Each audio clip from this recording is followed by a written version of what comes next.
Bismillahirrahmanirrahim. Assalamualaikum warahmatullahi wabarakatuh. Alhamdulillahirabbil alamin wassalatu wassalamu ala asyrafil anbiya'i wal mursalin wa ala alihi wa sahbihi ajmain. Allahumma salli ala sayyidina Muhammad. Allahumma salli ala sayyidina Muhammad. Allahumma salli ala sayyidina Muhammad wa ala ali sayyidina Muhammad wa ba'du. Alhamdulillah. Pertama dan selamanya syukur pada Allah Subhanahu wa taala kerana pagi yang berbahagia ni kita dibangunkan, diberikan kesempatan, diberikan peluang untuk mengerjakan ketaatan kepada Allah Subhanahu wa taala dan dapat kita duduk di hadapan kaca TV menyaksikan Tanyalah Ustaz biar tahu jangan keliru.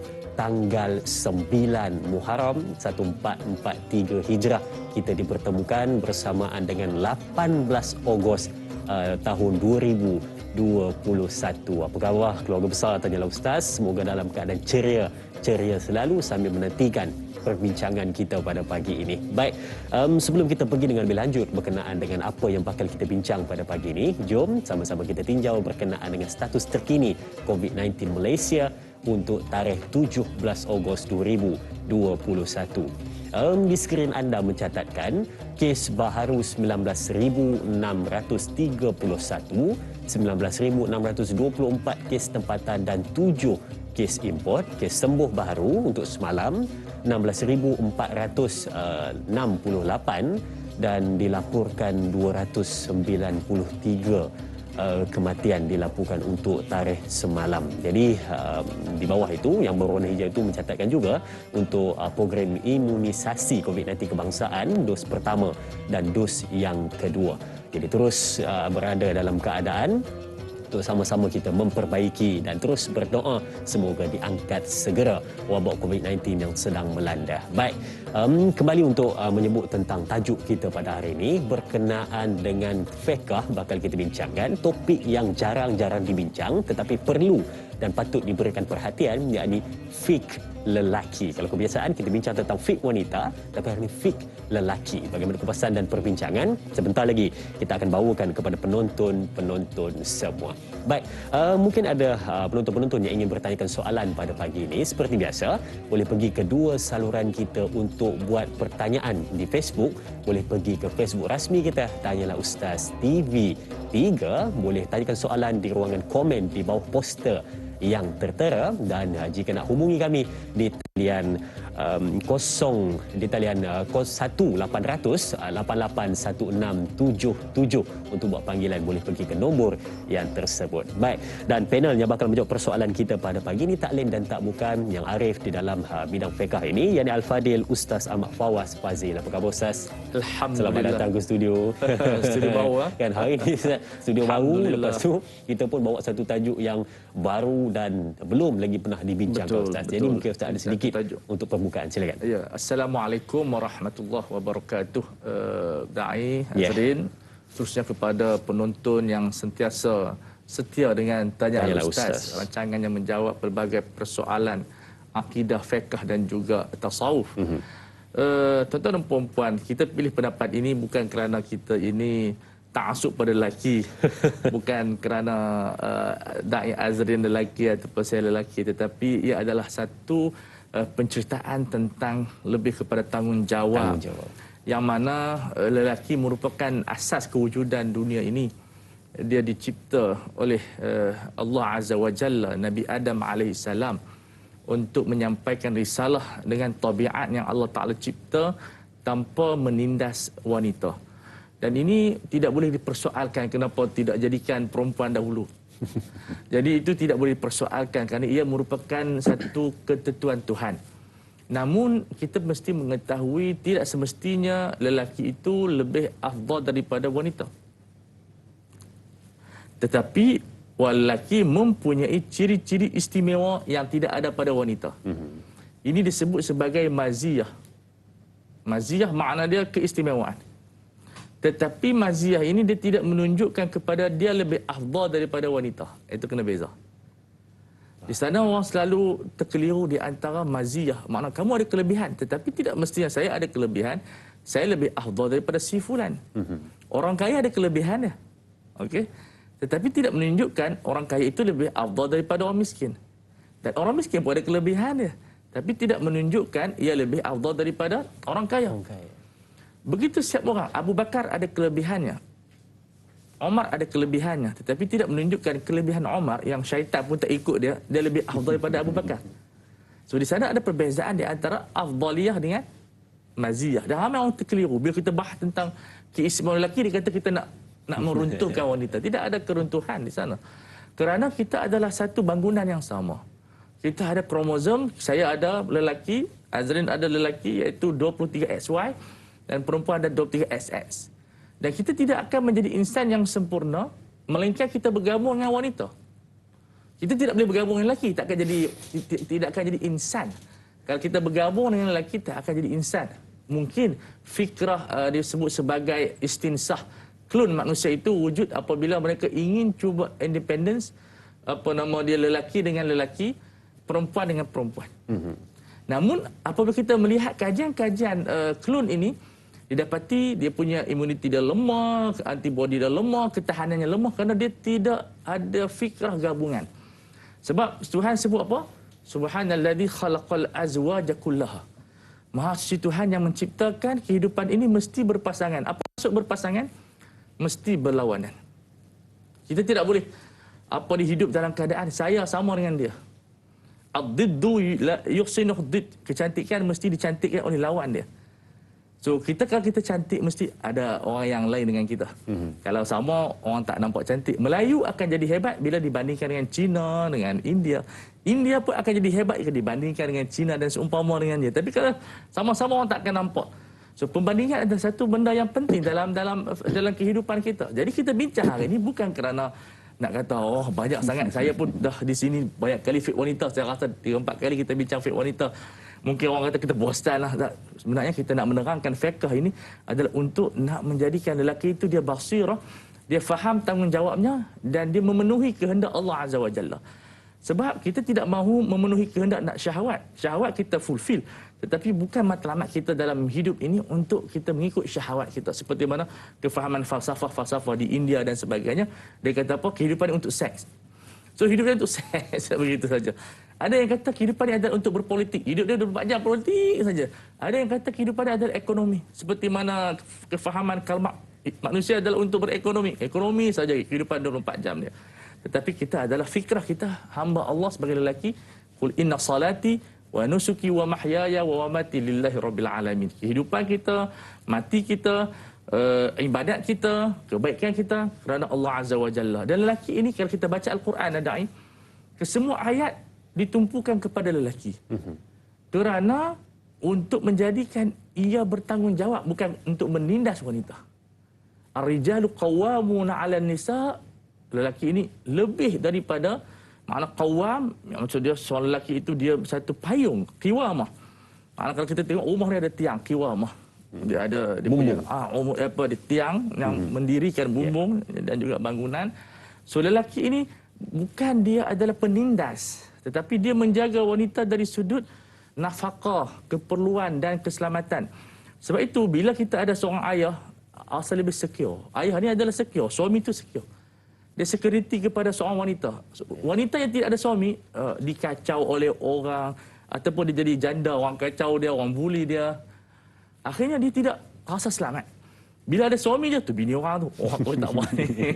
So di sini kita menyatakan bahawa lelaki alhamdulillah dengan nikmat Allah Taala bagi kepada mereka ini bukan digunakan nikmat tersebut untuk ta'assuf, untuk menyalahgunakan kuasanya, tetapi untuk melaksanakan agenda imarah. Sebab itu dalam hadis riwayat Muslim, Nabi bersabda al-iman bid'un wa sittuna syu'batan. Iman ni ada 60 lebih cabang. A'laha kalimatul la ilaha illallah wa adnaha imatatul adhani tariq. So itu tugas lelaki itu beriman dengan Allah Azza wa Jalla dan akhir sekali dia membangunkan bumi ini. Sebab itu kita melihat kalau ayat Quran menyebutkan tentang kewajipan wanita, lelaki tak masuk. Kerana wanita ada keistimewaan dia, ada maziyah dia sendiri. Dan di sudut kajian biologi yang kita dapati bahawa lelaki ada 28 ciri-ciri khusus yang tidak ada pada perempuan. Yalah kita halqum, dia tak ada halqum. dan ada kata-kata pujangga yang sangat hebat. Saya tertarik dengan beberapa orang yang post. Dia kata, kenapa lelaki kena macam ni? Kita garau, orang panggil garau. Tahu apa pasal garau? So, garau macam ni lah. Dia suara matang besar. Dia besar. Tak ada soal. Itu bukan lelaki. Itu merosakkan alam. So, kenapa begitu? Supaya orang perempuan tertarik dengan dia. Kalau suara dia macam perempuan, mana perempuan nak tertarik?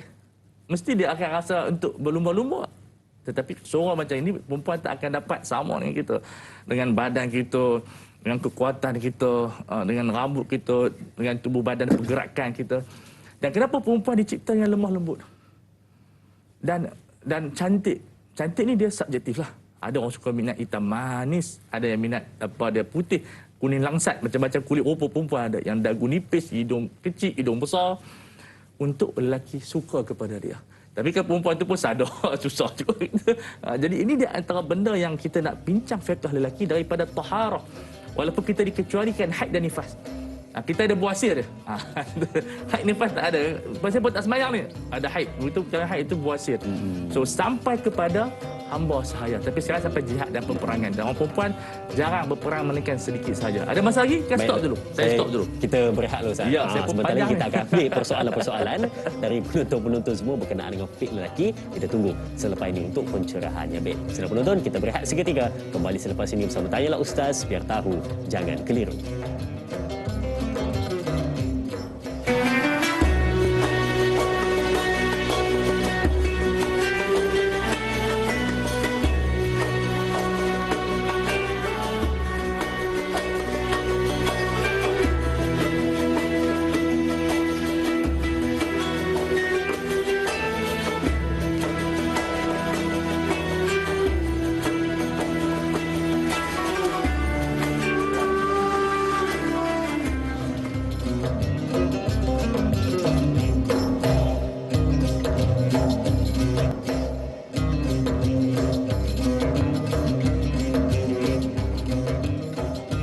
Alhamdulillah kita bertemu kembali untuk mengambil soalan-soalan dari penonton-penonton yang bertanya pada hari ini di ruangan Facebook dan juga mungkin ada yang nak bertanya melalui panggilan, boleh hubungi kami. Jadi sila penonton, kita membincang berkenaan dengan fiqh lelaki yang mana tadi Ustaz dah kupaskan kepada kita berkenaan dengan kenapa nak dibincangkan tentang fiqh lelaki dan tanggungjawab seorang lelaki yang sangat besar untuk memimpin keluarganya, ahli keluarganya daripada diselamatkan daripada api neraka Allah Subhanahu Wa Taala. Baik.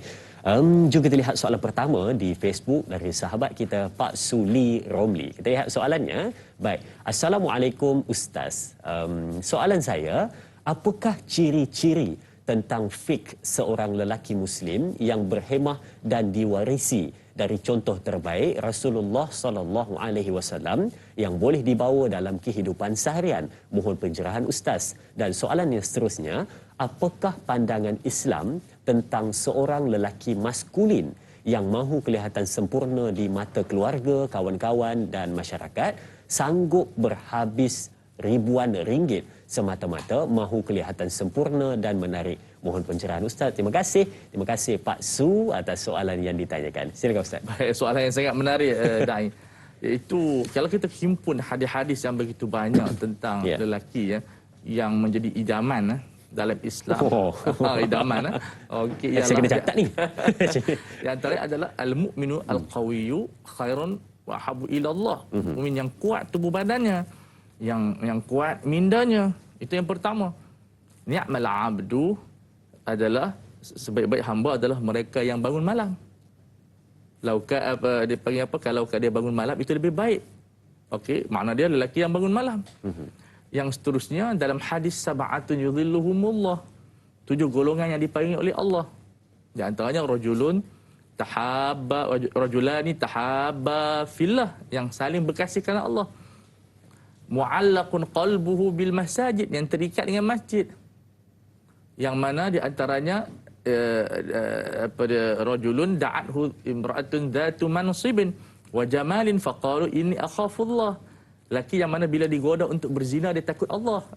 Nampak tak? Kalau ciri-ciri ini yang menjadi idaman, bukan lelaki yang menggoda wanita untuk berzina, sebaliknya dia mempertahankan dirinya daripada digoda oleh wanita. Sebab wanita ni satu ada fikrah, dia bukan untuk semua, tapi makna dia ada fikrah, dia suka test power dia tu. Test market. Dan ini tak boleh dinafikan. Dia suka tunjuk kecantikan dia. Dia ini budaya jahiliah yang masih ada sampai sekarang ini. Kadang-kadang nak tunjuk betis dia cantik tak cantik. So itu dia punya kegilaan dia. So mereka pun perlu ditarbiah jiwa mereka supaya mereka tahu kecantikan mereka untuk orang tertentu sahaja, bukan untuk semua orang. So di antaranya adalah rajulun dzakarallaha khalian, yang duduk seorang-seorang berzikir kepada Allah. So ini ciri-ciri lelaki yang di zaman Rasulullah sallallahu alaihi wasallam, sehingga ada 3 al-abadilah al-arba' dia panggil. Nama 4 pemuda remaja yang semuanya nama Abdullah. Yang mereka ni kuat ibadat sampai yang ada yang berkahwin, Abdullah bin Amr As, sampai dia tak duduk dengan isteri dia ibadat saja. Puasa hari-hari. Kalau bini dapat jadi pening. Bini pun solat cantik tak terfikir. Dia baca Quran, dia puasa hari-hari, kemudian dia qiyamul lail. Sampailah Salman tegur dia. Baru dia tersedar. So ini adalah lelaki-lelaki yang subhanallah di zaman dahulu, mereka ini ada yang semangat mereka berjihad seperti Abdullah bin Umar. Umur 14 nak pergi perang lah. Kita bukan nak suruh pergi perang, nak suruh belajar rajin-rajin, nak suruh jadi pemuda yang, kalau ada lagu apa Syarifah ini, pemuda yang gagah itu. Tapi sebenarnya pemuda yang gagah ini gagah akhlaknya. Kita sangat berhajat ke pemuda yang dilatih oleh Allah Taala sendiri. Yusuf As-Siddiq, apabila Allah Taala menceritakan tentang apa nama dia, keadaannya diajak berzina oleh isteri Al-Aziz, ya. وراودته التي هو في بيتها عن نفسه وغلقت الابواب وقالت هيت لك قال معاذ الله. Bila diajak untuk berzina, hayta lak, mai berzina, perempuan tu mak angkat dia, ajak dia berzina dengan dia. Dia kata apa? Qala ma'adallah innahu rabbi ahsana mathwaya. Tuhanlah sebaik-baik Tuhan aku yang telah menjadikan aku ada tempat ataupun dirujuk kepada Tuhan dia, Al-Aziz. Jadi Rabb dalam bahasa Arab boleh jadi Tuhan ataupun Tuhan. So ayat ni dua-dua boleh. Innahu la yuflihudz zalimun. Orang yang berzina tidak akan berjaya. Itu kaedah yang disebut oleh Yusuf As-Siddiq. So lelaki begini kalau dibentuk dalam masyarakat, lelaki yang tahir, yang sukakan kebersihan, itu di antara ciri-ciri. Banyak sebenarnya nak cerita ciri-ciri lelaki ni cukup banyak, cukup di situ dahulu, seperti mana kalung di leher, tak boleh panjang sangat. Wajah Sang sendiri berkenaan dengan ciri-ciri yang ada pada zaman baginda Nabi sallallahu alaihi wasallam. Baik, sina penonton, sebelum kita jawab soalan kedua berkenaan dengan lelaki maskulin sebentar tadi, baik, kita ambil dulu pemanggil di talian. Assalamualaikum. Assalamualaikum warahmatullahi. Ya tuan, siapa di sana? Ilyas daripada Aitan, Pulau Pinang. Oh, Tuan Ilyas dari Pulau Pinang. Ya, silakan tuan. Assalamualaikum Ustaz dan juga Dai. Waalaikumsalam warahmatullahi. Ya. Kita faham manusia pertama yang diciptakan oleh Allah adalah Nabi Adam alaihissalam dan pasangannya, iaitu Siti Hawa lah, yang dijadikan daripada tulang rusuk kiri, ya. Jadi persoalan saya di sini, Nabi Allah, kita sebagai lelaki ini tanggungjawab amat berat. Dibandingkan dengan wanita, wanita memerlukan 4 syarat, 4 untuk memasuki syurga, senang sangat. Mengerjakan solat, mengerjakan puasa, menjaga kehormatan dan juga taat kepada suami. Manakala lelaki pula ini tanggungannya perlu berat. Tapi di dalam syurga, bukan kata syurga, di dalam neraka terdapat ramai wanita. Tapi lelaki ini adakah terlalu payah untuk menguasai syurga kerana tanggungjawab cukup berat. Dan mengenai dengan emosi pula ni Ustaz, dikatakan bahawa wanita ni ada 9 emosi, 9 hawa nafsu, dan lelaki ni ada atau 1 atau 2, kemudian tak tahu pasti. Dan bila ada pencerahan tentang nafsu, itu sajalah. Sekian, terima kasih. Assalamualaikum. Baik, terima kasih Tuan Ilyas. Saya sangat suka soalan begini sebab dia menjawab satu persoalan yang wanita selalu kecil hati. Bila dia dengar orang perempuan banyak masuk neraka. Hadis itu hadis yang disebut sebagai waqi'atul hal. Lagi satu Ustaz tadi Ustaz, macam Tuan Ilyas sebut tu, dia kata yang ni pun satu benda ke orang macam betul ke? Dia kata Hawa itu diciptakan daripada rusuk Nabi Adam. Ya, itu istilah majas. Proses macam biasa. Oh, perumpamaan. Makna dia, hakikat dia saya tidaklah mendalami, maksud dia apa diambil daripada tulang rusuk dan sebagainya. Apa maksudnya? Sebahagiannya disebutkan daripada tulang rusuk itu menunjukkan kepada sifat kelembutan dia, sifat rahim dia. Jadi di sana ada pelbagai tafsiran, adakah itu merupakan hakikat atau majas. Namun kita serahkan kepada Allah Azza wa Jalla. Yang penting kita faham sains, dicipta pencampuran sperma dan dia ovum, jadi dia jadi manusia. Tapi penciptaan Hawa itu Allah Taala saja yang mengetahui. Dia mencipta Aisyah tanpa bapa. Jadi itu subhanalladzi khalaqal azwaj. Okey. Baik. Kembali kepada persoalan wanita banyak masuk api neraka. Itu bukan satu kaedah umum. Hadis itu dia disebut dalam usul fiqh disebut waqi'atul hal la ta'um. Makna dia berkaitan dengan kes tertentu dan dia tidak boleh digeneralkan kepada semua. Faham. Kerana kes itu berkaitan dengan orang perempuan mengumpat, ada bidang takhassusat dia, kepakaran dia tu. So dalam bidang itu yang ramai itu perempuan. Tetapi dalam bidang rogol, dalam bidang kezaliman, dalam bidang rompakan, lelaki lah penuh. Dan hadis itu bukan digunakan mafhum mukhalafah, lawan yang menunjukkan di syurga banyak lelaki, tidak. Sebenarnya tidak ada satu nas yang menerangkan dalam Quran yang menunjukkan lelaki yang paling banyak dalam syurga, itu kaedah kita, dan yang paling banyak dalam neraka adalah wanita. Kalau setiap Quran sendiri mention tabat ada abil habib watab dia masuk neraka dulu, kemudian baru perempuan. So sebenarnya hadis itu tidak menerangkan kepada kefahaman yang fundamental, tetapi nak menerangkan kamu ada tempat yang ramai perempuan di situ. Okey, dan di situ kamu kena berubah supaya hadis itu bukan nak menerangkan tentang taklifi, tetapi dia panggil khabar. Supaya orang perempuan bila baca hadis itu dia cuba berusaha keluar daripada golongan ini. Sebab banyak ni kita pun tak tahu banyak macam mana. Ya. Adakah banyak itu bersifat jumlah makna keseluruhan dunia ni ataupun banyak dalam kategori tertentu. So hadis itu yang pertama tuan bukan bersifat kaedah yang kita kena pegang. Kaedah kita wa may ya'mal minas salihati min dzakarin aw untha falanahya hayatan thayyibatan. Kami akan bagi kehidupan yang terbaik kepada lelaki dan wanita yang buat baik. Fastajaba lahum Rabbuhum anni la kami tidak akan mensia-siakan amalan lelaki dan wanita. So maknanya lelaki dan wanita tak ada istilah sedikit banyak di syurga ataupun neraka. Siapa buat baik masuk syurga. So di sini saya telah membuat kajian, akhirnya alhamdulillah kita mendapati hadis itu tertentu dia tidak menunjukkan bahawa perempuan itu yang paling banyak dalam api neraka. So orang lelaki pun seronok. Begitu tidak. Okey, itu yang pertama.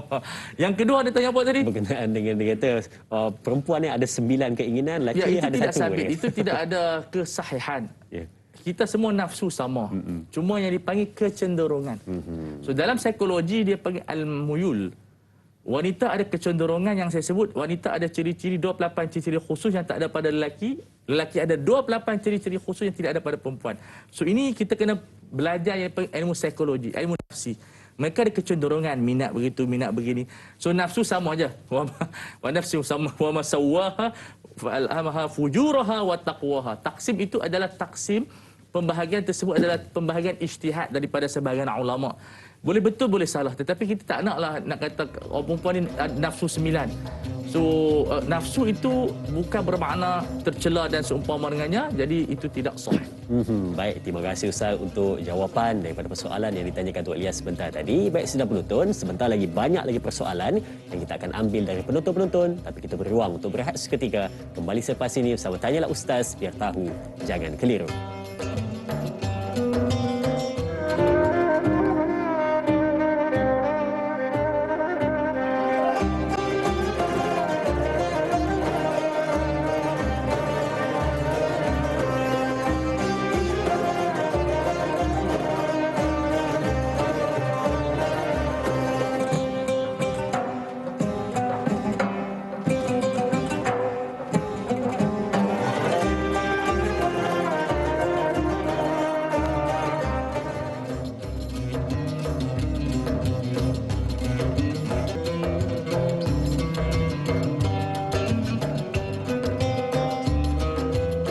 Lelaki dan perempuan mempunyai tanggungjawab tersendiri untuk digalas yang mana akan dipersoalkan di hadapan Allah pada hari kiamat kelak. Dan satu patut kita tahu, lelaki adalah pemimpin daripada kalangan wanita dan kita kena faham satu benda yang mana lelaki ini dia mempunyai tugasan yang lebih berat kerana kena jaga dirinya dan seluruh ahli keluarganya daripada neraka Allah Subhanahu wa taala. Ini yang patut kita fahami dan kerana itu kita bawakan topik perbincangan tentang fiqh lelaki pada hari ini, menjawab persoalan-persoalan apa yang ingin anda tanya, tak tahu di mana nak tanya. Hari ini kita buka ruang kepada penonton-penonton, boleh bertanyakan soalan sebanyak-banyaknya, kita cuba untuk jawab sebaik mungkin. Baik, kalau sidang penonton ingat ya, tadi kita ada soalan dari Pak Suli Romli yang bertanyakan tentang soalan bagaimana lelaki maskulin yang mencuba untuk menonjolkan dirinya, nak nampakkan kecantanannya, apakah hukumnya boleh ataupun tidak. Jadi jom kita dengarkan daripada Ustaz. Itu satu benda yang baru, dia bergantung kepada keadaan dan niat. Mungkin kalau ada lelaki yang nampak lembut lah, sebab tabiat dia daripada kecil tu dilatih lembut, jadi dia aus sikit. So better kita keraskan dia, lasakkan dia. Dia betul, itu menjadi kewajipan kepada ibu bapa. Bila dia tengok anak dia macam aus sikit, macam pondan sedikit, dia wajib mengeraskan semula. Faham. So kena pergi gym ataupun nak masuk pengakak, masuk bulan sabit supaya dia tahu dia tu belajar lelaki. silat Ya, kalau dia berkahwin, belajar silat, taekwondo, kalau dia berkahwin, dia akan menyusahkan isteri dia. Sebab kalau kita tidak kuat, bagaimana kita nak jadi orang yang berani? Sebab berani ni sebahagian daripada nilai akhlak. Akhlak ada 20. Di antara sifat akhlak yang perlu kita penuhi adalah asyaja'ah wal jur'ah, keberanian itu. So orang yang tidak berani, macam mana dia nak berkahwin sebab dia bimbang nanti ekonomi tak stable, ada anak, macam mana dia nak mendidik. So itu muskilah. So kalau maskulin itu diarahkan kepada mewarisi sifat lelaki yang sebenar pada pemikirannya, pada gayanya, ya itu benda yang dianjurkan. Kalau memerlukan wang yang tinggi pun tak ada masalah. Cuma persoalan dia dalam bentuk kosmetik lah, untuk mencantikkan, jadi sado ke sana. Itu melihat kepada bagaimana pengurusan dia. Kalau dia niat dia untuk melakukan maksiat, dia nak jadi gigolo, okey, dia nak jadi saja nak mempermainkan wanita. Sekarang dia nak banyak ramai. Ada kelab wanita dia sendiri. So ada follower dia sendiri. So itu tentu jadi haram. Sebab benda-benda moden ini kita tidak ada satu hukum yang khusus. Dia bergantung kepada seseorang, niat dia dan keadaan dia. So bila ada seseorang itu dia memerlukan badan yang elok, mungkin kerja dia sebagai seorang askar dan sebagainya, itu sangat perlu untuk dia membuat menjadi seorang maskulin yang hebat, ataupun dia atlet sukan, ataupun dia adalah seorang artis yang memerlukan lakonan-lakonan yang agak lasak, tapi niat dia adalah untuk yang baik.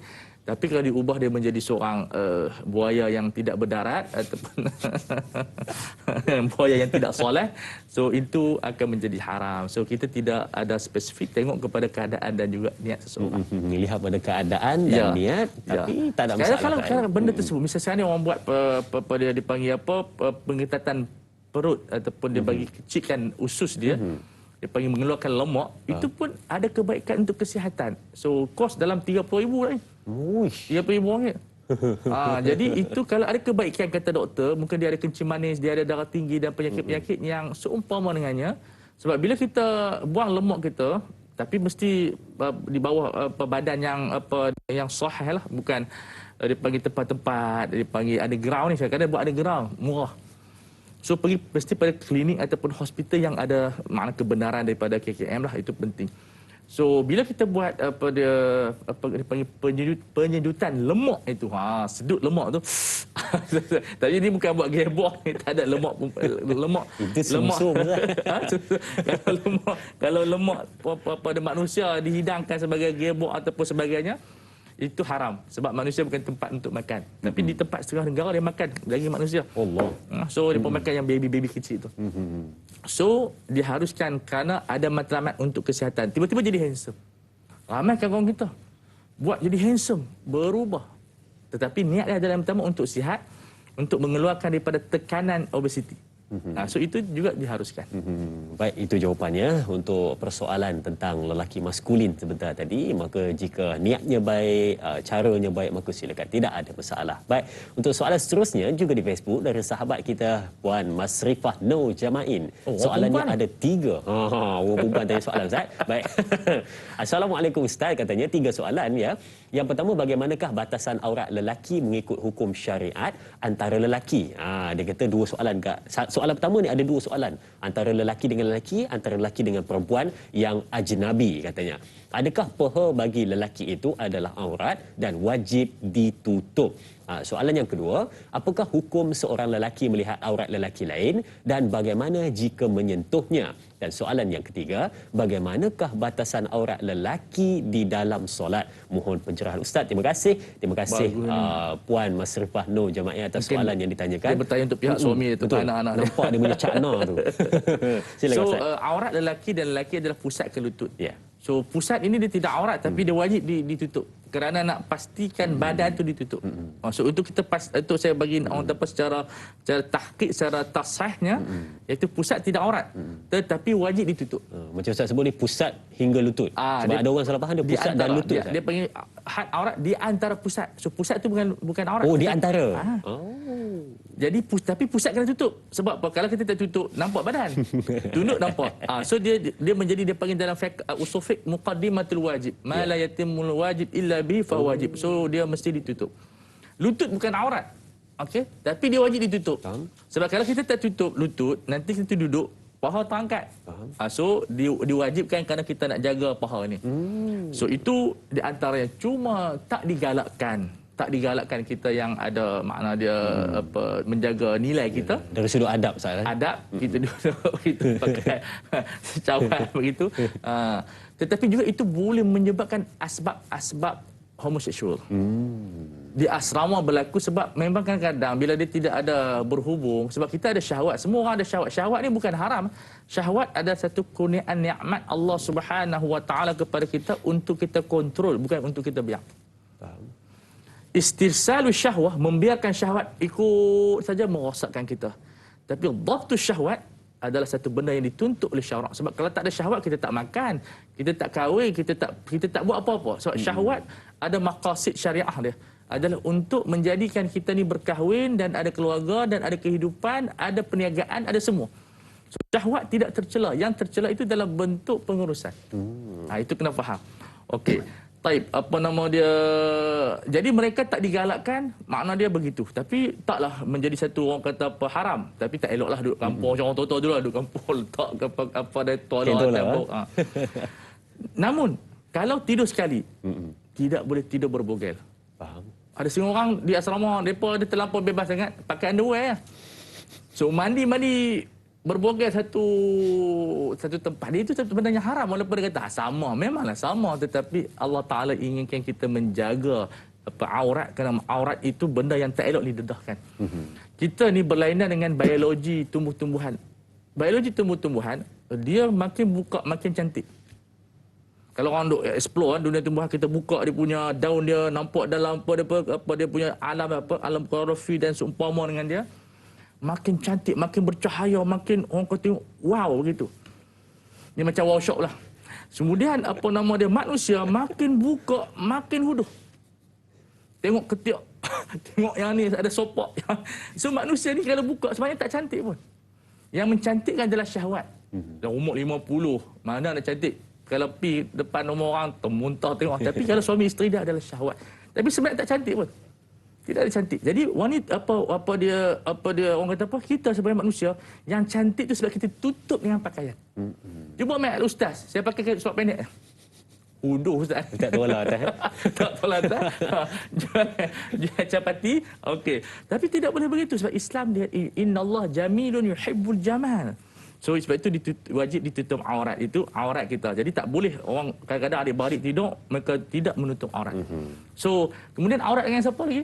Yang ketiga, dia kata aurat ketika mana solat. Solat pusat ke lutut, tapi makruh juga. Sembahyang kita sebab kita nak berhadapan dengan Allah Azza wa Jalla, pakai yang paling molek kita pakai jubah lah, baju Melayu, kain plekat, dan yang lebih aula pakai seluar. Kain plekat ni sebab apabila kita sujud nampak juga aurat walaupun tak batal solat. Kalau kita duduk di atas, misalnya kita duduk di atas rumah lah, rumah kayu dulu ada lubang-lubang. Kalau kita bila kita tak pakai seluar, orang boleh nampak aurat kita daripada atas, daripada bawah. Tapi tak batal solat. Dia yang berdosa. Yang batal solat kalau kita duduk bawah, orang nampak daripada atas aurat kita. Kita pakai baju, kain plekat kita ke bawah pusat.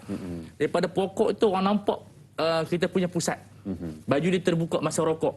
Itu batal solat.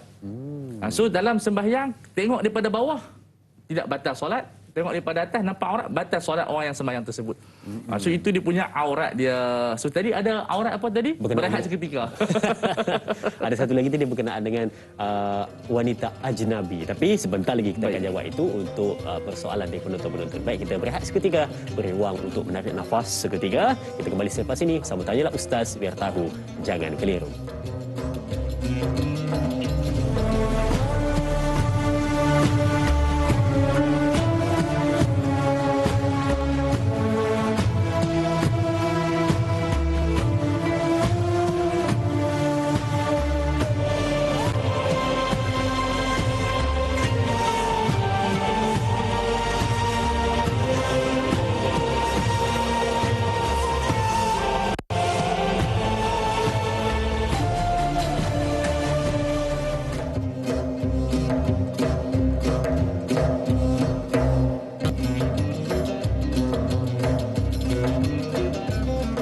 Alhamdulillah, terima kasih dan terima kasih yang setinggi-tingginya kepada penonton-penonton semua yang masih menyaksikan kita pada ketika ini. Penonton-penonton semua pastinya sudah dapat sesuatu berkenaan dengan fik lelaki yang kita bincangkan pada hari ini. Terima kasih juga kepada penonton-penonton kita di seluruh Malaysia, di Indonesia dan juga di Singapura yang menyaksikan kita. Semoga beroleh manfaat. Baik. Kalau tadi kita ambil soalan daripada Kak Pah ataupun Puan Masrifah Noor ya, yang bertanyakan soalan dengan kita berkenaan dengan sedikit saja kita nak sambung perbincangan itu tentang bagaimana aurat lelaki dengan perempuan yang ajnabi. Bagaimana auratnya, adakah sama seperti mana yang lain ataupun bagaimana? Silakan Ustaz, tambahan sikit. Tambahan dia, aurat kita dengan perempuan ajnabiyah sama lutut dan pusat tapi tak digalakkan sedemikianlah. Okey. Tetapi mungkin saya nak jawab lebih sikit kalau perempuan dengan mahram dia. Maksud dia seorang perempuan dengan mahramnya tetap pusat ke lutut juga. Maksud aurat perempuan tu pusat ke lutut tetapi tak digalakkan. Sebagai ulama kata kena pakai pakaian biasa. Mana kena pakai t-shirt lah. Tak nak nampakkan payudara daripada adik-beradik dan sebagainya. Itu hukumnya makruh. Tetapi saya lebih cenderung kepada jangan buka lah begitu. Sebab itu yang berlakunya kadang-kadang pelakuan sumbang, rogol dalam ahli keluarga dan sebagainya. So kadang-kadang yang tak bagusnya kadang-kadang perempuan yang berkemban, seksi, di hadapan bapaknya, mungkin bapak tirinya ataupun adik-beradiknya itu tidak elok sepatutnya. So mesti ada sifat malu di sana ya. Okey. Baik Ustaz, itu untuk sedikit tambahan daripada persoalan yang ditanyakan oleh sahabat kita sebentar tadi. Dan soalan yang seterusnya Ustaz daripada Facebook juga, dia lebih kurang tentang aurat juga tapi sedikit berbeza daripada sudut suasana dia. Baik. Okey ya, kita lihat soalannya di Facebook dari Laila Dila Rosa. Katanya, Assalamualaikum Ustaz, apakah yang dimaksudkan aurat lelaki ketika dalam keadaan darurat Ustaz? Yes. Aurat Sama lelaki dalam seperti perempuan. Ad-daruratu tubihul mahzurat wal darurat tuqaddaru biqadriha. So, kalau dalam keadaan misal rawatan, terpaksa melihat kemaluan, misalnya dia nak rawat hernia, dia nak rawat batu karang, sampai memang nurse perempuan memang itu diharuskan sebab untuk menyelamatkan nyawa, sebab pengharaman aurat adalah pengharaman tahsinat. Dalam kategori maqasid dipanggil haram tahsinat. Nyawa adalah hifdzu daruriyat. So, penjagaan nyawa dan keselamatan kesihatan itu lebih aula daripada kita menjaga pengharaman tahsinat. Sebab nyawa kalau pergi, dia pergi terus. So, itu diharuskan. Ataupun dalam keadaan tertentu, Allah bahas. Misalnya dia kata rumah terbakar dan seumpama dengan dia, ya, dia kena tutup aurat mu'alladah. Malah kata kalau dia ada underwear, dia tutup dengan underwear. Kalau ada daun, tutup dengan daun. Okey, dia antara kemaluan depan dengan kemaluan belakang. Baina qubulin wa baina duburin. Yang mana lebih aula? Iaitu qubul. Mana kata kalau dia ada kain, ada handkerchief saja, ada sapu tangan saja. So dia tutup yang mana satu? Dia ulama kata pendapat yang terkuat dalam mazhab Syafi'i tutup kemaluan depan dulu sebab dia lebih besar daripada dubur. Jadi tapi ada kawan kita melawak dia sebenarnya ustaz, bukan dua-dua tu yang kena tutup. Yang kena tutup muka. Nanti orang cam dia. Betul juga. Tapi ada lah reaction dia tu. Tetapi masalah dia muka ni muka aurat. So orang kenal. Tapi yang tu aurat. So penutupan aurat itu hak kepada diri sendiri dan kepada orang. Walaupun kita tutup muka orang tak kenal. Tapi orang nampak belakang tu macam kenal je. Orang pun tahu darurat. Orang tak ingat lama. Paling kurang 7 keturunan dia. Tapi kalau kita masuk hospital pun tak ada orang tutup muka. Melainkan mati je. Tengok begitu je. Baik Ustaz, itu jawapannya berkenaan dengan bagaimana aurat lelaki ketika mana darurat. Jadi macam Ustaz kata sebentar tadi, mengutamakan ataupun menyelamatkan nyawa itu lebih penting daripada menjaga yang disebut sebagai menjaga aurat ataupun disebut haram tahsinat. Baik. Untuk soalan seterusnya dari Puan Nur Hayati Ismail. Soalannya ada 3 di sini. Wah, ni kalau perempuan tanya ada banyak soalan. Orang perempuan tanya juga. Kita buat ni nak trigger pada lelaki. Itulah tu. Baik, okey. Hebat wanita. Lelaki baru 2 orang tanya. Baik. Perempuan pun 2. Baik. Daripada Kak Hayati ya. Assalamualaikum. Maruah seorang lelaki. Baik. Apakah tercabar maruah seorang lelaki sekiranya dia dikatakan makan hasil isteri? Oh, macam bisa dengar ayat ni kan dalam cerita Doremi ni.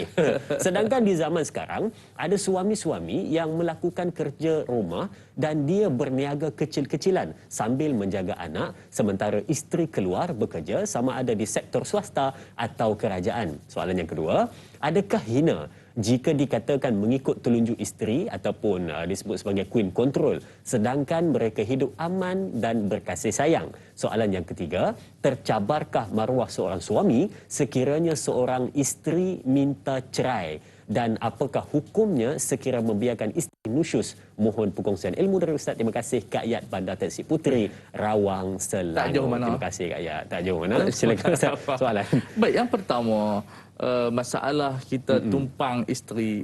Memang kita tak boleh tumpang isteri. Melainkan ada waiver. Ada konsep pada orang panggil tanazul. Mana perempuan tu kata, tak apalah abang, saya tak minta nafkah daripada abang. Itu kalau ada, tapi itu bukan prinsip. Dia akan berlaku kepada orang perempuan yang mungkin terlampau duit banyak. Tapi itu bukan kaedah di dalam pembinaan masyarakat. Dalam pembinaan masyarakat, suami tak boleh tumpang duit isteri. Tapi kalau berlaku, tidaklah haram kalau isteri itu redha. Sebab dia panggil hukukul insan. Okay? Suami isteri dengan isteri dan suaminya, pasangan dia adalah human right. Maksud dia, isteri dia boleh waiving dia punya hak dia. So, tetapi dalam pembinaan masyarakat, kita tak boleh didik lelaki macam tu. So, lelaki mesti kerja sebab ayat Quran semuanya dikhitab kepada lelaki. Liyunfiq zu sa'atin min sa'atihi. Hendaklah orang lelaki yang ada wang menginfakkan wangnya. Dia tidak, ayat infak ini tak ditujukan kepada perempuan. Tak ada ayat infak yang ditujukan kepada perempuan untuk menjaga ahli keluarganya. Adalah kepada perempuan untuk dia sedekah kepada orang ramai, tetapi untuk ahli keluarganya ialah lelaki. So, bila bercanggah dengan kaedah, ia tidak boleh dijadikan sebagai satu role model lah. Makna dia, aku dulu pun contohnya lah, bini dia mak tanggung, aku pun macam tu, tak boleh tagih macam tu. So, sebab itu dia akan menjadikan, dia panggil kepada satu pemikiran dan perasaan, dia panggil, perasaan humble yang, dia panggil dia panggil satu perasaan yang down kepada lelaki. Kajian menunjukkan bila orang perempuan yang berkuasa di rumah dengan duit yang banyak, dipanggil inferiority complex itu akan berlaku. Dia rasa nak balik kampung malu sebab orang tak tumpang bini dia lah tu. Jadi masyarakat tidak kuat. Jadi suami tak berperanan dalam rumah tangga bila isteri dia yang ada duit banyak. Itu yang pertama. Yang kedua, masalah dia suami buat kerja rumah, tak ada masalah, dia tolong. Itu membabi tatawuk, bukan satu benda kewajipan, dia nak tolong, tak ada masalah. Itu satu akhlak yang baiklah. Okay, kalau dia tak tolong, dia cari orang gaji itu seumpama dengan dia, kerjasamalah. Yang ketiga tu masalah tidak boleh kita menjadi queen control sebenarnya. Sebenarnya perempuan tak sesuai jadi queen control. Dia, istilah Islam adalah musyawarah. Dan tak betul istilah orang perempuan boleh maki suami dia, boleh marah suami dia sebab benda itu datang daripada Umar bin Khattab, bini dia marah. Perbuatan tersebut tidak menunjukkan kepada pensyariatan. Pensyariatan ialah wa'ashiruhunna bil ma'ruf, hendaklah kita bergaul dengan isteri dengan baik. Mafhum mukhalafahnya, mafhum muwafaqahnya, isteri pun kena bergaul dengan baik. Lebih aula lagi. Tetapi kadang-kadang kita ceramah nak ambil hati, maci-maci, bagi seronok, tak apa maki pak, tak apa makilah laki hampa, laki hampa kena sabar. Ini bukan ajaran Islam. Islam mengajar kepada kalimah tayyibah. Kalau kita dengan orang, waqulu linnasi husna, bercakap baik dengan orang ramai, takkan dengan suami cakap kasar. Walaupun kita kadang-kadang baca tak apalah suami lah tempat kita marah. Tapi itu berdosa. Kita bila kita maki suami itu berdosa. Ada orang pun anggap maki suami ini satu rusah. Jadi itu satu benda dia panggil kerosakan minda syariat. Minda di dalam kefahaman syariat. Dan kadang-kadang Ustaz, ada orang faham, dia kata tak apalah, biarlah dia nak beletih maki tu, dia nak release tension dia kata. Tak betul. Tak bukan betul, macam semuanya tak betul. Dia boleh berlaku tetapi kena istighfar, bukan dia kata benda tu halal. Kita nak maki syaitan pun tak boleh. La tasubbu syaitan, kata Rasul dari hadis Abu Daud. La tasubbu dik, jangan maki binatang. Tiba-tiba maki lelaki boleh. Ini orang Penang kata apalah jingga. So kita tidak mahu kefahaman dan penceramah yang mana kita nak ambil hati orang perempuan, kita kata tak apa, Omar pun kena. Kalau betul hadis itu sahih, makna cerita itu sahih, tidak menunjukkan kepada pensyariatan. Okey? Dan kita pun tak tahu sejauh mana khabar itu sahih atau tidak sahih sebab itu sejarah. Dia tidak dalam Bukhari, tidak dalam Muslim, dan ada dalam kitab-kitab tarikh. Dan selalunya kita akan baca dalam khutbah kahwin lah. So kita tak mahu kefahaman sedemikian. Kenapa kita nak ubah kecantikan bahasa kepada keburukan? Maki hamun bil hikmah wal maki wal hamun di rumah, itu satu benda yang haram. Tapi kalau berlaku, kita istighfar kepada Allah dan minta ampun pada suami. Itu yang lebih baik daripada kita mengajak orang maki suami. So istilah king control adalah satu benda yang salah. Dan Syekh Qaradawi menyebut dalam kitabnya Malamih Mujtama' akan rosak satu keluarga itu apabila dibiarkan berlakunya king control. Itu bukan saya kata, Syekh Qaradawi kata. Subhanallah. Dan yang ketiga Ustaz, adakah tercabar maruah seorang lelaki bila mana isterinya minta cerai? Itu tengok kes. Kalau berpunca daripada kesalahan suami, dia seorang penagih dadah, dia gagal melaksanakan tanggungjawab sebagai suami, itu tidak tercabar. Kerana itu wanita tersebut dia mumarasah, dia mempraktikkan hak dia. Okey, tetapi tak ada sebab dia berkenan kat lelaki lain saja. Dia berkenan kat, ataupun dia frust, dia panggil frustration, itu pun dia frust dengan suami dia, mungkin suami dia kahwin lain, mungkin suami dia apa dia panggil apa jenis apa tak berapa nak bagus sangatlah badan borek apa semua tu. Itu pun kadang-kadang dia penyebab juga macam-macam pelik. Sebab dia suka banding dengan makhluk-makhluk luar di sana, jadi itu tidak baik. So penceraian tidak salah, tetapi kita mesti melihat kepada kes. Kalau suaminya gagal menjadi seorang suami, itu hak sebagai seorang isteri. Tetapi kata ulama bersabar lebih baik. Sampai dia bersabar, sampai dia boleh tahan. Kalau dia tak boleh tahan, dia pergi ke pejabat agama, dia mohon surat fasah. InsyaAllah tak ada dosa. Ada kes orang tanya pasal berdosa tak dia buat macam tu? Tak ada dosa. Kerana syariat sendiri yang mengharuskan tuntutan tersebut. Baik, syariat yang mengharuskan tuntutan tersebut. Dan sebenarnya Ustaz, saya ada soalan nak dikemukakan ataupun hasil luahan daripada penonton-penonton berkenaan dengan sutra dan emas untuk lelaki. Tetapi Ustaz, sebelum kita ambil soalan itu ataupun kita tanyakan soalan tentang itu, kita ambil dahulu pemanggil di talian. Ada panggilan kita haruskan. Assalamualaikum, siapa di sana? Waalaikumsalam. Saya Robiza Abu Bakar. Robiza Abu Bakar. Ya, dari mana tu? Saya. Dari Teluk Panglima Garam. Teluk Panglima Garam. Kat mana tu Panglima ni? Assalamualaikum Ustaz. Waalaikumsalam warahmatullahi. Ya, soalannya Puan? Saya nak tanya, bagaimana aurat anak autism, etik, bersama salah saudara macam saya ada anak autism, umur 24. Bagaimana nak jaga aurat perbatasan antara saudara mara perempuan? Yang ni yang adik-beradik kandung ke sepupu? Ada pada kandung ada. Belah mertua pun ada. Maknanya sepupu lah yang bukan mahram lah. Baik. Ya, itu saja soalannya. Baik, terima kasih. Terima kasih Puan. Assalamualaikum. Assalamualaikum. Yang pertama saya nak ucap satu penghargaan kepada Puan kerana mempunyai anak istimewa. Ini satu ujian yang sangat besar dan insya-Allah balasan dan pahala yang besar di sisi Allah Subhanahu wa taala. Yang kedua, anak autism ni kita kena tengok kategori dia. So mereka ni ada masalah mental. So kita kena cek dengan doktor, dia ni faham tidak faham. Kalau dia memang akal dia tidak faham, dia tidak ada kewajipan menutup aurat. Tapi siapa yang wajib? Kita lah, ibu bapa yang kena tutup aurat dia. Dia tak faham. So sebab kewajipan ni mesti kefahaman, makna dia mesti berakal yang tepat. Dan orang yang seperti sepupu dia dan sebagainya tidak boleh melihat aurat dia. Dia macam jenazah lah. Okay, jenazah, kalau kita tengok aurat dia tak berdosa. Sebab dia tak berakal. Tapi yang tengok tu berdosa. So orang autism, kalau dia faham, dia mesti dilatih untuk menutup aurat. So kita kena tengok tahap kefahaman dia. Ada yang dia tidak faham apa-apa. Okey, kalau ada yang kita tengok anak autism yang kita kenal, masya-Allah boleh sembahyang, faham sembahyang. Cuma dia lambat sikit faham. Namun tetap dia wajib menutup aurat. Tetapi kalau dia tidak faham, dia punya minda dia lemah dan dia memang tidak faham aurat itu apa, kewajipan itu apa, maka yang wajib ke atas ibu bapanya menutupkan auratnya. Dan orang yang terlihat auratnya kena berpaling mata daripada melihat auratnya tersebut. Hatta kanak-kanak ulama kata apa? Dia berbohong tidak haram. Tapi orang yang melihat kepada auratnya adalah haram. Budak-budak kecil, walaupun umur 1 bulan, walaupun umur 1 hari, orang ajnabi, bukan bapa dan maknya, yang tidak ada mengenal lah dengan penyucian najis dan sebagainya, tidak boleh melihat aurat dia. Lepas tu kita tengok berlakunya rogol kanak-kanak sebab kadang-kadang ibu bapa biar kadang-kadang di kampung keluar rumah dan ada orang penyakit maniat. Sebab tu kita kena manusia di sana ada orang penyakit maniat yang mana dia ni gila seks. Dia tengok rimau pun jadi rogol. Tapi rimau tu kuat dia rogol kambing. Ada kes rogol kambing. So ini di antara benda yang kita kena faham. Kes-kes sebegini bermula daripada yang kecil. Kesemuanya bermula daripada tidak menjaga aurat. Sebab tu ada yang rogol OKU dan seumpama dengan sebab ada bukan salah OKU, salah orang yang perogol dan orang yang tidak menjaga aurat dia. Dia panggil apa? Likulli saqitatin illa walaha laqitah. Setiap benda yang tak laku, ada orang ambil juga.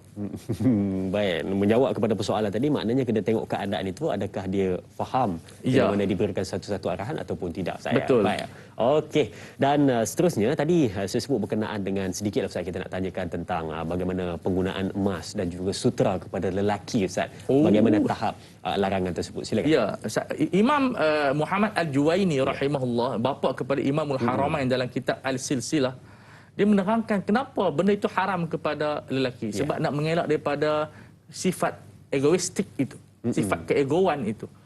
Jadi walaupun kadang-kadang ada orang tak ego, tapi selalunya orang akan ego. So emas tidak boleh dipakai di dunia sahaja, tetapi di akhirat insya-Allah kita semua pakai emas. Yutafu alaihim bisihafin min dhahabin wa akwabin wa fiha ma tashtahil anfus. Nanti di akhirat semua kita dikelilingi oleh pinggan dan mangkuk emas. Bukan mangkuk ayun, pinggan mangkuk emas. Dia orang kena sebut bila mangkuk, dia mangkuk ayun, tak, mangkuk bukan ayun, mangkuk emas. So itu di akhirat. Ia merupakan satu perhiasan yang dihalalkan khusus kepada perempuan. Subhanallah. Sebab itu kita tidak boleh menghalang wanita semiskin manapun untuk berhias, kerana itu tabiat dan naluri mereka yang khusus. Begitu dengan sutera, tak boleh lelaki memakainya kerana dia khas untuk perempuan sahaja, untuk mengelak kepada sifat-sifat yang lembut seperti perempuan. Tetapi sutera yang kita pakai baju batik sekarang ni dia bercampur, dia tidak pure. So itu dimaafkan insya-Allah. Kalau bercampur itu boleh saya? Tak ada masalah. Yang kita yang mahal yang harga beribu-ribu tu yang memang pakai tu bersilau-silau. Dia ada lambang kemegahannya, tapi sesuai dengan perempuan. Sebab perempuan memang sifat dia sedemikian rupa. Jadi tahniah kepada perempuan kerana mampu untuk memakai emas. Jadi lelaki tapi jangan lupa bayar zakat. Begitu. Jadi lelaki ni Ustaz, dia tak boleh emas, sutera dan berhias ni tak boleh, dan dia berhias dengan benda selain daripada emas. Dia boleh guna diamond, sebab perempuan, lelaki pun dia ada perhiasan dia. Kalau kita belajar ilmu, dia panggil ilmu apa dia, image. Perhiasan lelaki pada cincin. Saya tak pakai cincin, hilang cincin saya. Saya satu tabiat adalah beli cincin yang RM5 pun hilang, cincin yang mahal pun hilang. Saya tak tahu. Saya suka lupa letak kat mana Ustaz? Saya tak tahu. Saya ingat macam mana insya-Allah saya kena fikir satu idea macam mana nak selamatkan cincin saya ni. Sebenarnya Ustaz, saya tanya soalan tadi, dia ada rentetan daripada tu. Rentetannya adalah bagaimana lelaki yang berinai Ustaz. Sebab dia pun macam perhiasan. Silakan. Sebelum saya jawab inai tu maksud dia apa peralatan image lelaki, jam. Okey, jam. Kemudian cincin. Itu merupakan satu, dia panggil, kena pakai lah pergi mana. Nampak dia punya apa kata image dia yang maskulin. Baik. Maskulin lah. Kalau tak pakai jam nampak tak nampak. Kita tak pakai apa? Okey, inai tak boleh lelaki pakai. Tak boleh, banyak perkahwinan sebab orang perempuan dia kata, abang, darling, kita bagilah sama-sama cinta, jadi kita pakai inai sama-sama. Jadi dalam mazhab Syafi'i, lelaki tidak boleh pakai inai melainkan dalam keadaan darurat untuk rawatan. Okey. Baik Ustaz, terima kasih. Jadi kena faham itu ya, tentang inai, emas dan sutera yang kita sebutkan sebentar tadi untuk laki-laki. Banyak lagi kita akan kongsi selepas ini. Jadi sedang penonton, kita berakhir di sini dahulu TV3, sambungan 30 minit di TV9. Teruskan menonton Tanyalah Ustaz, biar tahu jangan keliru.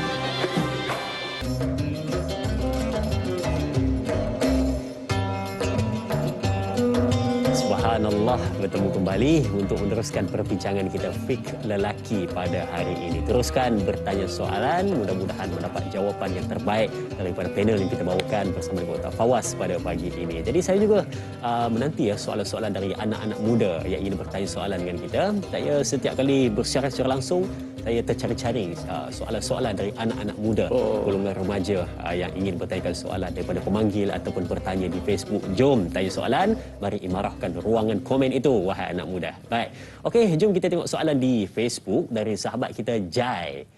Katanya, Assalamualaikum Ustaz, ada dua soalan.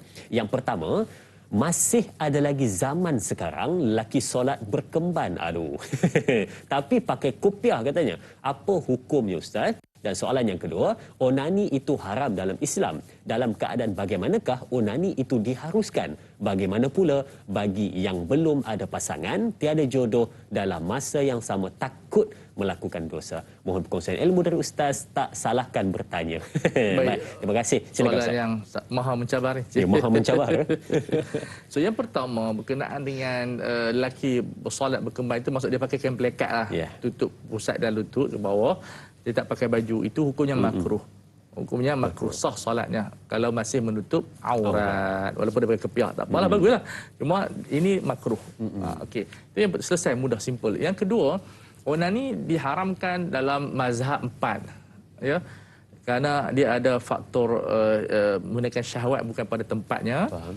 Kemudian dia boleh merosakkan apa nama dia, kita katakan alat kelamin tersebut bila kekerapan berlaku. Namun sekiranya dia dalam keadaan tertekan, tak ada wang untuk berkahwin dan dia tidak mampu kontrol diri dia, bimbang takut dia terjebak dalam maksiat yang lebih besar, maka diharuskan pada kadar yang diperlukan. Tapi jangan jadikan sebagai satu tabiat. Maksudnya dia kontrol, bila sampai dia pemikiran dia tak boleh, nak sembahyang pun tak boleh, apa pun tak boleh. So ataupun dia tak dapat keluar dari mimpi. Orang lelaki ni dia mesti keluar kadang-kadang dari mimpi sebab dia panggil tidak elok, testis itu tidak menghembaskan air mani. Dia akan memberikan sakit pada dia panggil apa, skrotum itu, telur tersebut. So apa nama dia, sama ada dia keluar dari mimpi tidak berdosa, tapi kalau dalam keadaan kalau dia terpaksa pada dirinya, kalau dia tak buat, dia akan lost control kehidupan dia, maka diharuskan dalam keadaan yang kadar yang diperlukan sahaja. Tapi jangan jadikan sebagai satu tabiat. Sebab itu kita mengisytiharkan hari ini pemudahkan perkahwinan dengan kadar hantaran dan seumpama yang murah, dan masyarakat kena bantu, kerajaan kena bantu pemuda berkahwin. Sebab ini sebenarnya ini bukan isu Malaysia, isu antarabangsa. Masalah dia panggil onani ini masalah antarabangsa, bukan lelaki saja, perempuan pun terlibat. Kerana sekarang ni zaman terdedah kepada novel, gambar bercinta di TV. Jadi kita tak boleh nak halang orang dia faham seks itu apa. So akhirnya tanpa perkahwinan dia akan terlibat dalam zina. So di antara zina dan perkahwinan tu dia ada hamzah wasal, nama dia onani. So haram hukumnya. Kalau terpaksa melakukan, banyakkan istighfar, dan untuk mengatasinya banyakkan aktiviti sukan, banyakkan berzikir, banyak doa kepada Allah Subhanahu Wa Taala supaya dia menjadi orang yang lebih sihat. Sebab onani kadang-kadang boleh merosakkan kemaluan individu, dan kalau wanita boleh merosakkan klitoris dia dan merosakkan kemaluan dia tu. Dan tu satu dia sebut, dia kata bagaimana pula yang belum ada pasangan, dia kata jodoh tak ada, PKP susah nak cari. Dia kata, itu saya selalu minta supaya mahkamah dibuka dengan cara lebih ber-SOP. Perkahwinan online ada, diwujudkan, dia memang ada, tetapi perlu disusun lebih kerap dan diringkaskan. Kahwin 5 minit sudahlah. So apa? Laju. Kita kena buat. Kalau kita tak laju, dia sebenarnya kahwin ni essential. Kita tak boleh kata istilah, saya maafkan saya kalau dia benda ini mungkin dia bercanggah, bukan bercanggah SOP, mungkin pihak berkuasa tengok dan sebagainya, tapi saya nak beritahu perkataan menangguhkan perkahwinan itu bahaya. Takut dia berebut underground pula. Dan kita tak boleh kata bersabarlah wahai anak muda, kerana menyuruh anak muda bersabar untuk berkahwin itu seperti kita menyiram minyak ke atas api. So bukan dia menjejuk, dia makin terbakar. So saya mengharapkan, bila saya di antara trainer yang latih hakim-hakim, supaya kita minta kepada pihak berkuasa supaya lebih diringankan untuk dibuka tempat-tempat perkahwinan, supaya kita kena tahu, supaya kita kena faham maksud dia kahwin ni essential, not part of kita nak seronok dan sebagainya. Dia walaupun memang nampak seronok, tapi dia adalah essential kehidupan. So tidak boleh ada penangguhan perkahwinan, lakukanlah secara online. Kita minta izin, minta mufti bagi keizinan, kita propose, benda ni semua boleh engagement, kita bincang dan sebagainya, kerana tidak boleh menangguhkan perkahwinan seperti menangguhkan makan. Macam mana pun kita ribut PKP ni, makan kena. Apa pun jadi kena makan. So kahwin pun kena, tapi perlu cepat, kena segerakan macam mana dia nak percepatkan. Macam saya sebutkan dalam soal macam mandi jenazah. Alhamdulillah fatwa Selangor, Tuan Guru kita Datuk Anwar Opey telah mengubah fatwanya. Maknanya sekarang ni tak perlu tayamum dah. Tori kafan, tanam. Jadi saya sebut banyak kali dalam radio dan di sini supaya kita review fatwa kita. Dan kalau boleh, kalau ada lagi maklumat yang kuat, kita boleh mandikan jenazah dengan cara yang paling mudah. semburan, tak perlu kita dekat-dekat. Semburan menggunakan brush automatik dan sebagainya, sebab tak perlu kita nak buat macam biasa, tak perlu sabun apa dah. Kita semuk-semuk dari jauh dengan jarak yang mana diizinkan. Jadi benda tu kita boleh review selalu, tapi kena bincang yang pihak berkuasa, kerana saya bukan dia ada kuasa dan apa kita sebut tidak ada kuasa, kita hanya mencadangkan kepada pihak berkuasa untuk meneliti supaya semua orang dapat fulfill dia punya tuntutan kehidupan dia. Baik, itu jawapannya berkenaan dengan persoalan yang ditanyakan. Baik, kita nak lihat soalan di Facebook dari sahabat kita Tuan Muhammad Faizal bin Ahmad. Ada 3 soalan juga. Baik, ini kali ini soalan dari laki-laki ya Ustaz ya. Baik. Oh, lelaki yang bertanya. Bagus. Tak ada hadiah, tak ada hadiah. Tak ada handphone tak ada. Ini yang kedua Ustaz. Baik. Okey, soalannya soalan saya dia kata, bagaimana jika seorang ibu tidak mahu bekas suaminya menjadi wali nikah anaknya dan berpendapat lelaki yang tidak bertanggungjawab dan tak bagi nafkah, dalam kurung fasik katanya, tak boleh jadi wali. Betul ke? Dan soalan yang kedua, apa hukum belajar Al-Quran satu kelas bercampur lelaki perempuan dengan ustazah comel dan cantik? Kan. Kenapa dia letak ustazah comel?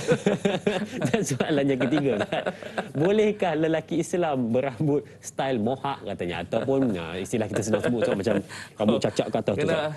Kena ustazah comel pula. Saya soalan yang kedua tu Ustaz. Itu agak mungkin realiti kita lebih fokus kepada soalan kedua tu Ustaz.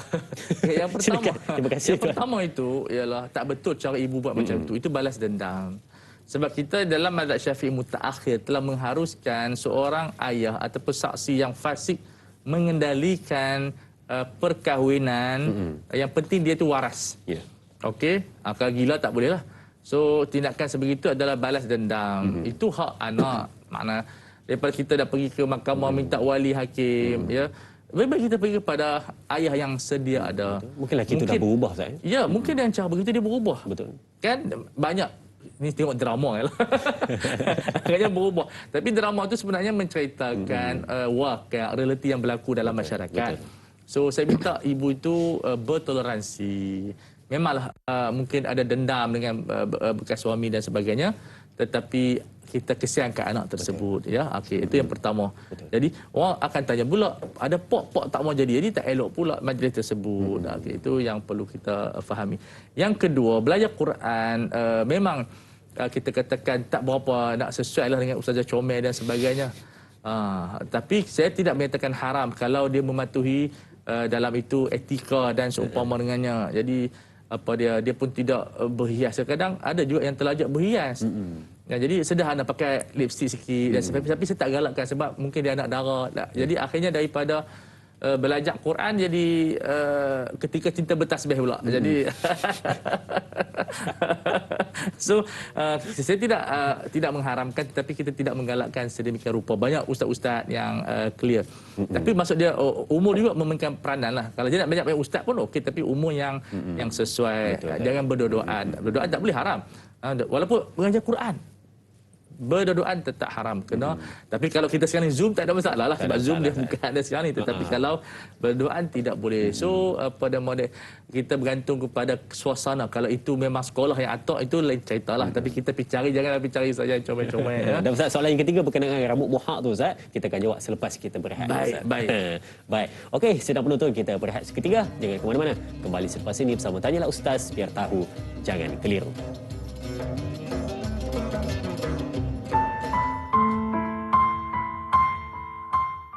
Bismillahirrahmanirrahim. Allahumma inni a'udzubika minal barasi wal jununi wal judhami wa min sayyi'il asqami. Ya Allah, sesungguhnya kami berlindung denganmu daripada penyakit gila, kusta, sopak dan sebarang jenis penyakit yang menggerunkan. Amin ya rabbal alamin.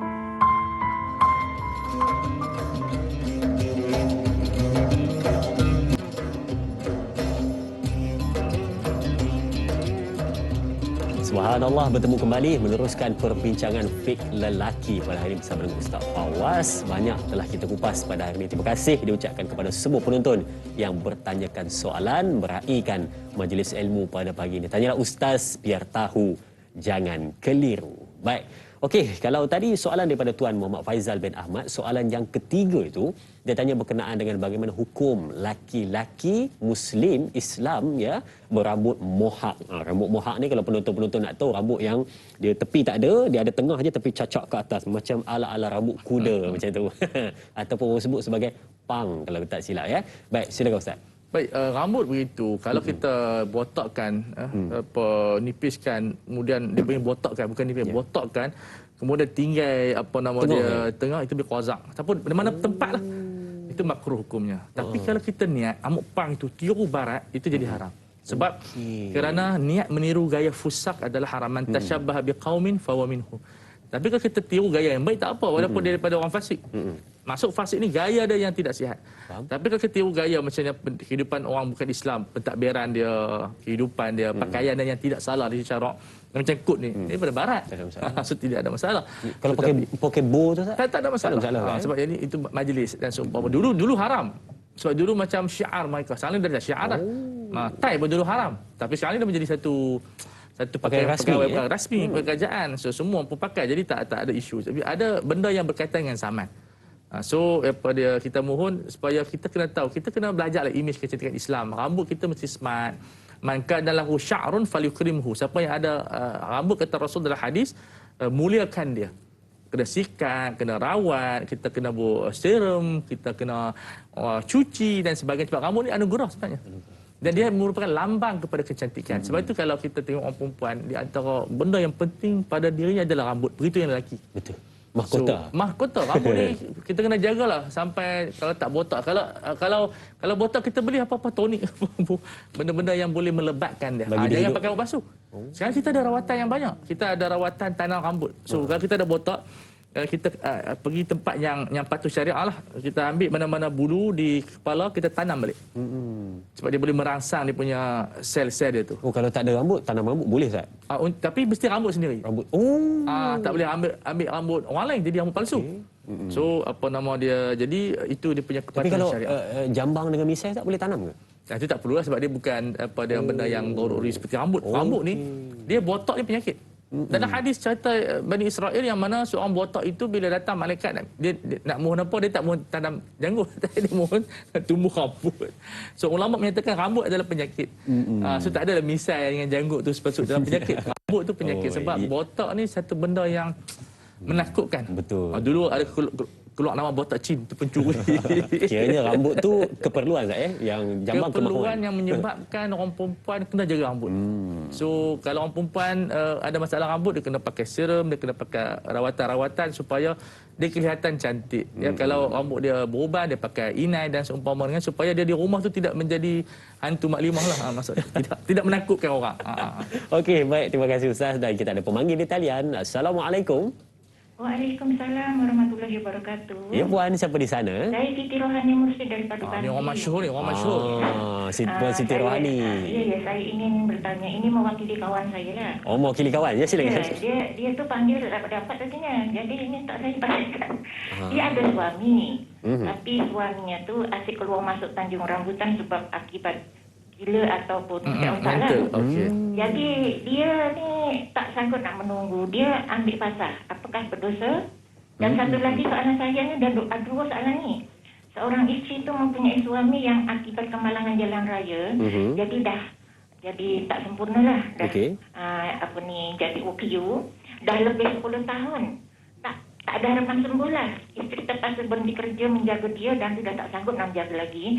Jadi kejamkah, zalimkah isteri jika dia tinggalkan suami itu dan meminta cerai? Itu aja soalan saya. Assalamualaikum warahmatullahi wabarakatuh. Waalaikumsalam warahmatullahi wabarakatuh. Terima kasih puan atas dua soalan yang menyentuh hati ya penonton-penonton Malaysia pada hari ini. Yang pertama, bila suaminya kejap tak siuman, kejap kembali okey. Itu yang sedih sebenarnya. Tetapi wanita tetap ada hak.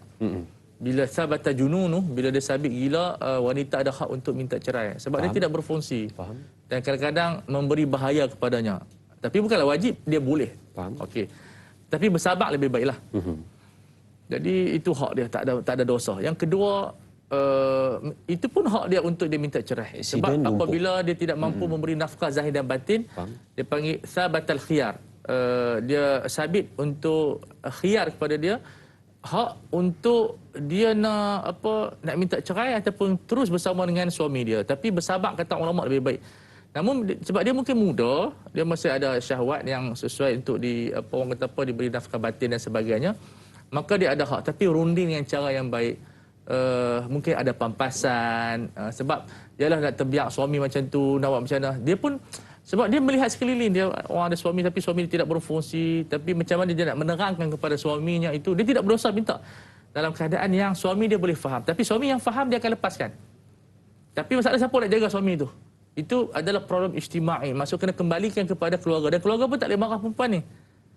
Tak boleh marah perempuan ni. Tapi melainkan kita buat macam seorang artis, dia kata kalau siapa kahwin dengan anak dia, dia bayar. Okey. Itu cara penyelesaian dia. Dia masalah perempuan, dia masalah duit. Bukan masalah cinta. Dia cinta suami dia tapi duit tak ada. Di mahkamah syariah, saya dapati kes daripada sebagian kawan saya di mahkamah syariah lah. 70% tuntutan cerai semua masalah duit. Dan itu bukan tercela. Duit ni penting. So bila suami dia tak berfungsi bagi duit, kalau keluarga dia ada wang, patut kita gajikan isteri dia sebab jaga orang sakit. Di samping nafkah dan gaji. Dan itu satu benda yang dituntut. Macam katalah anak puan tadi yang sangat mental nak kahwin. Kita bagilah gaji kat isteri dia 1,000, 2,000. Dia mahu jaga. Sebab duit ni penyelesaian. Bukan orang perempuan kata apa duit dunia. Memanglah dua, tapi dia adalah solusi kepada semua benda. Macam Ustaz kata episod yang lepas, Ustaz kata duit adalah nombor 2 paling penting selepas nyawa. Ya, lepas nyawa duit lah. Tak ada duit jangan ada nyawa. So ini benda yang sangat penting untuk kita bayar balik pampasan. Sebab itu saya bukan saya nak wajibkan, tapi bagi saya insurans insurans general takaful sangat important untuk kita sekarang ni. Sebab bila kita ada takaful, kita ni bukan bincang pasal produk, saya bincang pasal keperluan zaman sekarang. Kalau berlaku insiden macam tu, tak ada pampasan. So perlu lelaki zaman sekarang ni, bila kita nak berkahwin mesti ada insurans. Sebab itu yang akan secure. Sebab bagi saya lah, orang perempuan 70% bergantung pada duit suami. Tak ada duit suami, ma'asalamah. Itu adalah di antara benda yang kita kena tunggu. Fantas jadi saat kena tunggu kiamat. Kiamat dalam rumah adalah bila isteri minta cerai. So memang menggegarkan. So kena ada duit lah jawapan ni. Betul Ustaz. Baik. Dan soalan seterusnya dari sahabat kita di Facebook, Al-Ali Ali. Kita lihat soalannya. Assalamualaikum Ustaz. Apa hukum seorang lelaki melihat rupa paras wanita yang tidak menutup aurat di media sosial dan media elektronik sehingga timbul minat kepada wanita tersebut? Bagaimana hendak mengelak daripada melihat wanita-wanita cantik yang begitu ramai semasa membeli belah di pasar raya dan pasar malam? Katanya, mohon pencerahan Ustaz. Terima kasih. Terima kasih juga Al-Ali Ali atas soalan yang ditanyakan. Ya betul, ini satu cabaran yang cukup besar ya bagi seorang lelaki. Silakan Ustaz. Ya, kalau tujuan untuk sonok-sonok hukumnya haram lah. Ya. Okey, tapi kalau dia orang mencari jodoh, dia ada grup-grup, dia panggil web yang mencari jodoh, tapi dia bersyarat nak pilih siapa dia ada. Itu okeylah. Tapi kalau untuk berseronok, tarawih itu termasuk dalam benda yang diharamkan lah. Kita komen hidup dan mancung apa semua itu satu benda yang haram dan kita kena istighfar. Yang kedua, untuk mengelak, kita jaga mata kita. Kita fokus, kita pergi ke pasar raya, kita fokus nak beli barang apa. Tapi kadang-kadang kita daripada rumah dah check lah. Aku ni dah ada set minda dah. Nak tengok awal. Tapi mana cuci mata lah. Jadi bila kita ada power of intention tu berlaku, daripada awal memang kita akan rambang lah mata kita. Tapi balik rumah memenatkan. Sebab kita nak kahwin dia, tak boleh. So berangannya lah. Idza arsalta tarafaka yawman at'abakal manazir. Bila kamu mengutuskan mata kamu melihat pandangan, pandangan itu akan memenatkan kamu. So balik penat lah. Duit pun tak ada nak kahwin dengan dia. So itu di antara bahaya bila kita membiarkan mata kita sewenang-wenangnya, balik rumah kita penat. Sampai bawa mimpi-mimpi. Perempuan tu tak penat pun, kita yang penat. So sebenarnya mata ni memenatkan. Macam kita shopping, tengok kereta. Balik rumah, pening lah. Nak beli kereta tak ada duit. Tapi dia memenatkan. Kalau kita tak tengok IG, tak tahu kereta tu jenis apa, kita pun tak penat. Sebenarnya yang memenatkan minda dan hati kita, pandangan kita yang liar. Betul. Banyak tengok benda macam-macam lah sekali, penat sendiri. Sebab itu orang yang tengok IG sekarang ni, duit habis. Tambah pula shopping secara online Ustaz Ya, dia habis. Dulu kita tak ada idea, kita hanya shopping di tempat. Betul. Sekarang ni di IG saja. Jadi duit setiap bulan confirm habis. Aduh, baik Ustaz. Baik, terima kasih Ustaz. Dan seterusnya soalan, mungkin soalan ini yang terakhir untuk hari ini dan boleh kita jadikan sebagai kesimpulan perbincangan kita. Boleh, Ustaz. boleh. Jadi daripada Adib Aizuddin, Katanya, Assalamualaikum. Adakah masalah gejala songsang seperti liwat disebabkan lelaki tidak peka terhadap aurat sesama mereka? Mengapa kaum lelaki kurang mengambil berat terhadap hukum fiqh sedangkan merekalah pemimpin dalam sesebuah keluarga? Terima kasih Adib atas soalan yang ditanyakan. Jadi Ustaz, sebagai kesimpulan. Itu di antara sebab. Tapi sebab yang lebih utama, kita tidak ada pendidikan seks di sekolah. So, pendidikan seks adalah satu benda yang penting, mendidik mengenal jantina dan fungsi jantina. Kerana liwat ini, ia tidak mendatangkan apa-apa hasil anak dan seumpama dengan dia. Dan tidak ada apa-apa ganti rugi. Kalau seseorang itu, dia macam merogol seorang wanita. Dia ada ganti rugi, dia ada pampasan. Maknanya dia kena bayar kepada wanita tersebut. Kerana darah itu ada nilai. Maknanya kalau dia memecahkan darah seseorang tanpa perkahwinan, dia kena bayar ganti rugi dengan kadar yang ditentukan oleh pihak hakim lah. So, tapi liwat tak ada ganti rugi. Tak ada nilai. So, itu yang pertama. Yang kedua berlaku sebab ibu bapa tidak menerangkan fungsi dia. Sebab dia kena tahu. Dari segi kajian psikologi, dia menunjukkan bila budak tu umur 5 atau 6 tahun, kita kena test dia punya muyul kecenderungan dia. Kalau budak kecil macam kita, dulu kan kita tengok kawan-kawan kok kita perempuan main rumah, kita akan jadi pendekar, kita akan buat sesuatu macam nak tarik minat dia. Itu normal. Tapi bila main orang perempuan ke rumah, kita macam biasa saja, macam tak malu-malu dan sebagainya, itu ibu bapa kena cek balik, buatkan rawatan, bagi dia minat kepada perempuan supaya dia tidak hilang fitrah dia. Begitu dengan kanak-kanak perempuan, bila main kawan abang dia rasa malu, dia duduk belakang pintu, itu normal. Tapi kalau dia tak rasa malu, itu masalah, takut dia jadi tomboy. So, mengenalkan dirinya kepada dirinya itu adalah penting. Dan bila ibu bapa dia tidak tak memperkenalkan dirinya sebagai seorang perempuan dan lelaki, akhirnya dia keliru. Aku ni siapa? Tapi dia ada syahwat untuk bersetubuh. So, bagi dia yang penting boleh bersetubuh. Sama ada lelaki atau perempuan atau binatang. Atau mayat, sama sekali. Tetapi bila kita ada pendidikan seks dalam Islam, kita terangkan fungsi seks ini adalah untuk tanasul, adalah untuk menghilangkan hawa nafsu kita, untuk mencerdaskan minda kita, untuk memberikan kita lebih harmoni, tidak stres dan sebagainya. So, bila orang tu berkahwin, dia hilang stres dan sebagainya. Bila dia berhubung dengan isteri dia, maruah pun lebih bernilai. So, itu punca liwat yang perlu dikaji kerana peratus kita tinggi di Malaysia. Dan saya simpulkan bahawa hari ini sebahagian sebagai satu labinah muqaddimah kita membicarakan fiqh lelaki, dan kita boleh bincang lagi di banyak slot lagi kerana pembincangan lelaki tidak habis. Ini belum masuk politik lagi, belum masuk benda-benda yang lagi. Ingatlah bahwasanya lelaki adalah hisnul hasin, pelindung yang paling kuat di muka bumi ini, dibantu dengan wanita. Mudah-mudahan Allah Ta'ala merahmati kaum lelaki. Terima kasih kepada ayah-ayah kita, nenek-nenek, datuk-datuk kita, kepada pemimpin kita, kepada guru kita yang menjadi lelaki yang tulen, sehingga kita pun mengikuti mereka tanpa kita menzalimi wanita, insya-Allah. Mungkin kita akan sambung nanti untuk seterusnya dalam perbincangan fiqh lelaki. Ustaz boleh tutup dengan doa ringkas, Ustaz, silakan. Baik, bismillahirrahmanirrahim. Rabbana atina fid dunya hasanah wa fil akhirati hasanah wa qina adzabannar. Allahumma ati nufusana taqwaha wa zakkiha anta khairu man zakkaha anta waliyuha maulaha. Allahumma inna nas'aluka ilman nafi'a wa rizqan thayyiban wa amalan mutaqabbala wa sallallahu ala sayidina Muhammad wa ala alihi wa sahbihi wa sallama walhamdulillahi rabbil alamin. Terima kasih. Amin amin ya rabbal alamin. Terima kasih diucapkan kepada sahabat Awas. Terima kasih diucapkan kepada semua penonton yang menyaksikan kita pada hari ini. Dan seperti biasa, jangan lupa esok bersama dengan moderator Da'i Luqman dengan topik sirah Miqsad bin Al-Aswad dengan ahli panel yang kita bawakan, Ustaz Muhammad Ilyas Ismail. Teruskan menonton Tanyalah Ustaz, biar tahu jangan keliru. Sekian, Assalamualaikum warahmatullahi wabarakatuh. Waalaikumsalam.